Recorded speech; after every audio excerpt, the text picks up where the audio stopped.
మాజీ ప్రధాని అటల్ బిహారీ వాజ్పేయి గారి 101వ పుట్టినరోజు సందర్భంగా మన రక్షణ శాఖ మంత్రి రాజ్నాథ్ సింగ్ గారు ఆయన చతురత గురించి చెప్పారు. ఒకసారి అటల్ బిహారీ వాజ్పేయి గారు లాహోర్ పర్యటనలో ఉండగా ఒక పాకిస్తానీ ఫీమేల్ రిపోర్టర్ ఆయన చూసి చాలా అబ్బురపడ్డారంట.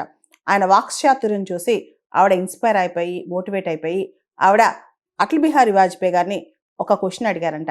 నేను నిన్ను పెళ్లి చేసుకుందాం అనుకుంటున్నాను, పాకిస్తాన్కి జమ్మూ కాశ్మీర్ని మెహర్గా ఇచ్చేస్తారా అని. అప్పుడు వాజ్పేయి గారు చాలా చతురతతో చాలా సెన్స్ ఆఫ్ హ్యూమర్తో రిప్లై ఇచ్చారంట. నేను నిన్ను పెళ్లి చేసుకోవడానికి రెడీగా ఉన్నాను, అయితే పాకిస్తాన్ నాకు కట్నంగా ఇవ్వు అని చెప్పి. అంటే ఆయన ఆవిడ అడిగిన క్వశ్చన్కి ఏ విధంగా ఆన్సర్ చెప్పారు, ఎంత నాగ్గా ఆన్సర్ చెప్పారని చాలా ఇంపార్టెంట్ అనమాట. ఎక్కడ కూడా ఆయన ఆలోచించుకుని సమాధానం చెప్పారంట.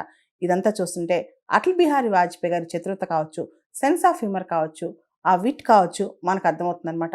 ఇండియాలో ఈ రోజున మొత్తం కూడా పొలిటీషియన్స్తో నిండిపోయిన ఇండియాలో ఆయన స్టేట్స్మెన్షిప్ అనేది చాలా ఇంపార్టెంట్ అనమాట. ఆయన చేసిన ప్రతి పని పాకిస్తాన్తో బస్ డిప్లొమసీ కావచ్చు, క్రికెట్ డిప్లొమసీ కావచ్చు, అవన్నీ కూడా ఈరోజు కూడా మనకు గుర్తుండిపోతాయి. అటల్ బిహారీ వాజ్పేయి గారు బెస్ట్ పార్లమెంటేరియన్ కూడా.